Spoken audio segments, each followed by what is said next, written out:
Hello everybody, एक बार फिर से आपका स्वागत है आपके अपने यूट्यूब चैनल पर जिसका नाम है सक्सेस हरियाणा। देखिए, आपने देखा होगा आज एक नोटिफिकेशन तो नहीं कह सकता, लेकिन एक पुख्ता खबर है जो हरियाणा सरकार की तरफ से है। पुख्ता कैसे है? क्योंकि वो जो ग्रुप डी की जो खबर आई है कि 7600 वैकेंसी की अप्रोक्स वैकेंसी आएगी ग्रुप डी की, वो डाली है DIPR हरियाणा की तरफ से, यानी कि वो ऑफिशियल खबर है। तो उसके बाद ये चर्चा शुरू हो गई और ये मैसेज और आपके ये आने लग गए कि जी कितनी कट ऑफ हो सकती है, मेरी इतने नंबर कम है, मेरा हो सकता है नहीं हो सकता। तो वैसे तो मैंने कुछ लोगों को बता भी दिया भाई इतना हो सकता है, लेकिन फिर सोचा कि चलो एक वीडियो बना देता हूँ, वरना मैंने दिन में शेयर कर दिया था टेलीग्राम व्हाट्सएप पे कि इतनी पोस्ट आ रही है आपकी ग्रुप डी की, तो इसलिए वीडियो बना के आपको बता देता हूँ कि कितनी कट ऑफ कम हो सकती है अब जो वैकेंसी आएगी उसमें। और सबसे इंपॉर्टेंट बात जो है वो ये कि क्या फॉर्म दोबारा से भरे जाएंगे या वही फॉर्म भरा हुआ चलेगा, एक ये डाउट है। सारी चीज़ें बताऊंगा। अगर आप चैनल पर नए हो तो सब्सक्राइब कर लो, बेल आइकन प्रेस जरूर कर लेना, और मेरे टेलीग्राम और व्हाट्सएप का जो लिंक है डिस्क्रिप्शन में है, जुड़ जाना। वहाँ पे सबसे पहले मैं अपडेट दे देता हूँ, वीडियो आती रहेगी लेकिन अपडेट वहाँ पे मिल जाती है। देखो, अगर बात करें कि भाई क्या सिस्टम अभी तक हुआ है, पहली बात ये जो कट ऑफ है ये वाली, ये है जो पहली लिस्ट आई थी शुरू में, ठीक है, जिसमें विदाउट सोशियो मार्क्स के जो बच्चे थे भाई 5 नंबर जोड़ के ना जोड़ के जो मिक कॉमन थे 13,000 के आसपास जो थी आपकी वैकेंसी उस टाइम पे, 11,000 कुछ आया था, वो वाली थी ये कट ऑफ। जनरल की, EWS की, BCB की, BCA की और ये SC की। उस टाइम पे SC होता था, लेकिन अभी DSC और OSC का जिक्र है, तो ये कट ऑफ SC की। उसके बाद फिर दूसरी लिस्ट आई 2600 कुछ बच्चों की बाद में, उस टाइम पे फिर ये कट ऑफ आई। अब ये कट ऑफ से आपसे देखो, जनरल में ये कट ऑफ घटी, EWS में ये कट ऑफ घटी, BCB में ये घटी, BCA में ये घटी, SC में आपकी जो है ये घटी आपकी, ठीक है जी। ये आपकी जो है कट ऑफ है वो घटी थी। तो अब बात आता है आपका ये भी लगभग कितनी है देख लो अपने, 70 और 87 या इतनी है शायद मेरे हिसाब से, 0.87 ये कट ऑफ आपकी घटी है। अब बात है कि जी पहली लिस्ट थी ये, दूसरी ये, तीसरी लिस्ट अब आएगी। तो पहली बात तो ये क्लियर कर देता हूं कि क्या फॉर्म दोबारा भरे जाएंगे या नहीं भरे जाएंगे। देखो, बिल्कुल मैं ये तो नहीं कह सकता कि पत्थर की लकीर खींच रहा हूं, नहीं, लेकिन आपने देखा होगा कि OSC और DSC ये दो कैटेगरी बनाई SC कैटेगरी में से, इनके लिए 13 तारीख से और 16 मई तक पोर्टल खोला गया है कि ये बच्चे अपना नया सर्टिफिकेट बनवा के OSC और DSC के हिसाब से अपलोड करें, लिंक दे दिया। तो अगर फॉर्म नया निकलता सबके लिए तो ये लिंक देने की जरूरत नहीं थी, क्योंकि फॉर्म ही नया निकलेगा तो उसमें तो ये चीज़ अपने आप ऐड हो जाती, उसमें नया बंदा अपलोड कर देता। लेकिन ऐसा नहीं किया, उन्होंने सिर्फ इसका मांगा है। तो इस लिंक और इस प्रक्रिया की वजह से मुझे ऐसा लग रहा है कि शायद फॉर्म नए नहीं निकलेंगे, जो आपने फॉर्म भरा हुआ है और जो आपका CET का स्कोर है उसी बेस पे आगे डायरेक्ट रिजल्ट आ जाएगा, ऐसा मुझे लग रहा है। अनऑफिशियल कह रहा हूं अभी मैं, क्योंकि इन्होंने सिर्फ SC और DSC के फॉर्म के लिए, सर्टिफिकेट के लिए लिंक जारी किया है। अगर ये लिंक जारी नहीं होता तो शायद फॉर्म नए निकलने के चांसेस लगते कि नए तरीके से फॉर्म भरवाएंगे, उसमें ज़्यादा बेनिफिट होता बच्चों का। क्या नुकसान होगा अगर फॉर्म नहीं भरवाया तो बताऊंगा वीडियो में। देखो, अगर बात करें सबसे पहले कि जी अब कितनी कट ऑफ कम हो सकती है, तो जो वैकेंसी है पहले तो वो देख लेते हैं। वैकेंसी की जो बात है वो आपको बता दी मैंने, लगभग 7600 वैकेंसी है, जिसमें से 1209 वैकेंसी SC और DSC और OSC की है। तो जब यहाँ पे आपने देखी कट ऑफ, देखो 1.79 ये आई जब 2600 पोस्टों के लिए इतनी कट ऑफ घटी थी। अब वैकेंसी टोटल 7600 है, तो लगभग एक्सपेक्टेड है ये पुराने डाटा के बेस पे, क्योंकि कोई ऐसा नहीं कह सकता कि इतनी ही होगी, नहीं, एक्सपेक्टेड है कि पुराने डाटा के हिसाब से। तो जो मेरे को लग रहा है कि जो कट ऑफ है कितनी कम हो जाएगी अब, तो लगभग 3.5 नंबर से और 4 नंबर तक ये जो कट ऑफ है कम हो सकती है जनरल के लिए। 7600 वैकेंसी में 7600 टोटल है, जनरल SC BC सब मिला के 3.5 से 4 नंबर जिसके कम है वो कट ऑफ इतनी कम हो सकती है, उसका सिलेक्शन हो सकता है इस कट ऑफ से 3.5, उससे नहीं, इससे। अगर बात करें EWS की, अब EWS का देखो, EWS जनरल का ही पार्ट है, मोस्टली बच्चे तो जनरल में सिलेक्ट हो रहे हैं जो EWS वाले।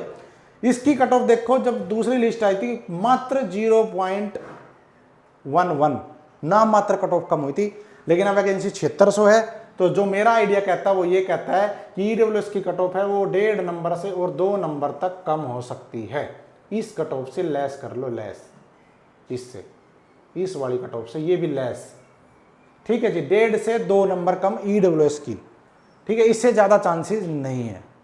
अगर बात करें बीसीबी की, तो बीसीबी की 2600 पोस्ट जब थी टोटल ये दूसरी लिस्ट में, तो कट ऑफ कम हुई कितनी, 0.37।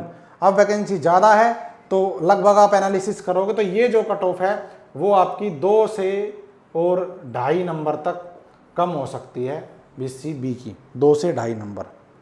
अगर बात करें बीसीए की, तो बीसीए की कट ऑफ 60.65 हुई थी, तो ये अब जो लिस्ट आएगी आगे तो उसमें एक्सपेक्टेड जो मैं एक्सपेक्ट कर पा रहा हूँ वो ये आपकी लगभग 3 ± 0.5, यानी कि 3 नंबर से और 3.5 तक और 2.5 से, मतलब ± नंबर और कर लेना, इतनी बीसीए की कम हो सकती है। यानी कि ये कट ऑफ लगभग 70 के आसपास आ सकती है, लगभग 70 के नियर रहेगी। अब आ जाओ यहाँ पे अलग अलग कैटेगरी, क्या ओएससी और ये डीएससी, यहाँ पे है जो समझने वाली बात है। जो ओएससी है अदर शेड्यूल कास्ट, डीएससी है डिप्राइव्ड शेड्यूल कास्ट। ये अदर शेड्यूल कास्ट अगर देखें तो ये बीसीबी की तरह है, और अगर डीएससी देखें तो ये बीसीए की तरह है। इसमें भी सेम कैटेगरी ऐसी बांटी गई थी कि जिन वर्गों का प्रतिनिधित्व ज़्यादा था जिन कास्ट का, उनको बीसीबी में डाल दिया गया, जिन कास्ट का प्रतिनिधित्व सरकारी नौकरी में कम था उनको बीसीए में डाल दिया गया, ठीक है। इसलिए हमेशा इसकी कट ऑफ ज़्यादा जाती है, इसकी कम जाती है। जैसे एससी और एसटी अगर देखें उसी हिसाब से, तो इस वाली कट ऑफ है जो डीओएससी की है, ये जो कट ऑफ है ये थी कंबाइन एससी की, उसमें ये वाले बच्चे ज़्यादा थे ये कम थे, क्योंकि इन में जो कास्ट है उसका प्रतिनिधित्व बहुत कम है अभी। तो जो ओएससी की जो कट ऑफ है, तो मेरे को जो लग रहा है वो ये लग रहा है कि लगभग 65 ± 0.5 ये तो रह सकती है आपकी ओएससी की कट ऑफ। और अगर बात करें डीएससी की कट ऑफ, तो डीएससी की कट ऑफ तो भाई लगभग 60 ± 0.5 ये कट ऑफ रह सकते हैं। आपको इतना डिफरेंस, हाँ, क्योंकि इसमें जो कैटेगरी दी गई है उनका प्रतिनिधित्व अभी सरकारी नौकरी में बहुत कम है, क्योंकि कंबाइन पहले एससी होता था तो उसमें क्या था, कुछ कास्टें थी जिनका ज़्यादा जोर था इन चीज़ों में, लेकिन अब अलग अलग कर दिया तो वो जोर सिर्फ यहाँ चलेगा अब ओएससी में। डीएससी वालों को थोड़ा बेनिफिट मिल जाएगा क्योंकि उसमें जो कास्टें हैं वो थोड़ी सी मतलब प्रतिनिधित्व कम था, तो अब थोड़ा सा ऊपर उठने में टाइम तो लगेगा ही भाई, कंपटीशन वहाँ भी बनेगा आने वाले टाइम, ऐसा नहीं कि नहीं बनेगा, लेकिन अभी नहीं बन रहा है। तो इसलिए इसकी कट ऑफ जो मेरा आइडिया कह रहा है वो 60 ± 0.5 है, लेकिन ओएससी की 65 ± 0.5 ये कट ऑफ मेरे अकॉर्डिंग रह सकती है। और ये मैं एक्सपेक्टेड बता रहा हूँ, एक्सपेक्टेड किस बेस पे, जो पिछली वाली जितनी भी कट ऑफ है उस डाटा के बेस पे ये कट ऑफ मैंने बताई है आपको। इस कट ऑफ में से इतने इतने नंबर लेस कर लेना, लगभग ये कट ऑफ आपकी रहेगी, आपकी ग्रुप डी जो नई लिस्ट आएगी उसकी। और अगर मैंने जो आपको बताया कि फॉर्म अगर नए भरवाए जाते हैं, अभी चांसेस मुझे नहीं लग रहे क्योंकि लिंक जब इनके लिए आया तो शायद फॉर्म नए नहीं भरवाए जाएंगे। अगर लिंक फॉर्म नया भरवाया जाएगा ये कट ऑफ और कम हो जाती। क्यों? क्योंकि देखो अगर मैं बात करूं, मैं इसको एक बार स्क्रीनशॉट ले लो, मैं इसको मिटा रहा हूं। देखो अब आपको दो चीज समझनी पड़ेगी, फॉर्म नया भरवाने में क्या फायदा था बच्चों का, ठीक है। देखो अगर फॉर्म नया भरवाया जाता तो क्या होता, अभी आपने देखा होगा ग्रुप सी की लगभग 25,000 भर्तियों का रिजल्ट आया, उससे पहले इस ग्रुप डी भर्ती की रिजल्ट आया था 13,900 जो भी वैकेंसी थी, 500-600 जो थी।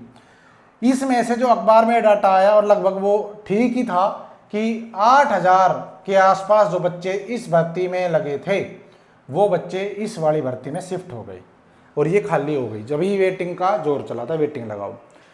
क्यों? क्योंकि ये भर्ती पहले हुई, ये बाद में हुई, तो ये पूछा भी नहीं गया कि कौन बच्चा, और पूछते जब भी जाते हैं तो क्योंकि डी से सी में तो सभी जाते हैं। अब फिर वही दिक्कत क्या है, अगर फॉर्म नहीं भरवाया गया दोबारा से तो आप खुद बताओ 8,000 तो ये लग गए, लेकिन कुछ ऐसे भी तो होंगे जिनका ग्रुप डी में सिलेक्शन नहीं हो पाया, 1 नंबर 2 नंबर 1.5 नंबर से नहीं हो पाया उस टाइम पे, लेकिन उनका ग्रुप सी में तो सिलेक्शन होगा, किसी कुछ संख्या तो उनकी भी होगी। लगभग मान के चलो 1,500 से और 2,000 बच्चे ऐसे होंगे जो इस ग्रुप डी में सिलेक्ट उस टाइम नहीं हो पाए थे, लेकिन ग्रुप सी में सेलेक्ट हो गए थे। अब वो जब ग्रुप सी में सेलेक्ट हो चुके और अगर फॉर्म नहीं भरवाया गया, जो फॉर्म पहले भरे हुए हैं उसी फॉर्म के बेस पे अगर रिजल्ट आता है, तो ये जो 1500 2000 बच्चे ये इस 7600 वाली लिस्ट में फिर से आएंगे। वो आएंगे तो फिर ये ज्वाइन तो करेंगे नहीं, समझे, ज्वाइन करेंगे नहीं, तो कट ऑफ पे तो कोई फर्क पड़ना नहीं, जो कट ऑफ मैंने बताई है लगभग वही रहेगी।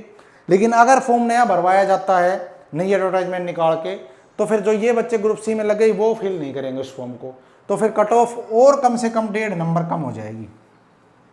अगर फॉर्म भरवाया गया तो जो कट ऑफ मैंने बताई है उससे भी लगभग 1.5 नंबर और कम हो जाएंगे, क्योंकि जो बच्चा उस टाइम ग्रुप डी नहीं लगा वो ग्रुप सी में लग गया था। बहुत से बच्चे ऐसे जो डी में नहीं लग पाए, सी में लग गए, और अब अगर रिजल्ट उसी बेस पे आता है तो फिर उनका नाम आएगा डी की लिस्ट में। काट थोड़ी सकते हैं कि आप सी में लग गए हम काट रहे हैं, या तो उस बंदे से पूछो, यस नो का ऑप्शन लो कि आप इसमें पार्टिसिपेट करना चाहते हो या नहीं करना चाहते, और उसके बावजूद भी वो तो चलो हो जाएगा, यस करेगा तो उसको कंसिडर करो, नो करेगा तो मत करो, और जो बिल्कुल भी कुछ यस नो ना करे उसको भी कंसिडर मत करो। अगर ऐसा होता है तो कट ऑफ इतनी कम हो जाएगी, और ज़्यादा नहीं होता है तो जो कट ऑफ मैंने बताई है वो रहेगी। तो इसलिए मैंने बताया अगर फॉर्म दोबारा से निकलते हैं तो बच्चों का फ़ायदा ज़्यादा है, और एडजेक्ट बच्चों को नौकरी मिल पाएगी, जो मतलब सीट भर जाएगी फुल, वरना फिर खाली रहेंगी, फिर आगे फिर कुछ वेटिंग के लिए जोर लगाना पड़ेगा। तो ये था भाई ग्रुप डी का कट ऑफ का, जो मेरे आइडिया के अनुसार ये कट ऑफ बनती है। बाकी अब देखेंगे क्या होता है आगे। अभी सिर्फ डीएससी ओएससी वालों को फिर कह रहा हूँ, अपनी सर्टिफिकेट बना के सरल पोर्टल से तुरंत बन जाती है घंटे में ही, और अपनी अपलोड कर दो, जो लिंक मैंने कल ग्रुप पे शेयर किया था उस पर। तो थैंक यू, जय हिंद, जय भारत, जय हरियाणा। आपके दिन सुबह वीडियो को लाइक और शेयर कर देना, चैनल को सब्सक्राइब कर देना। जय हिंद।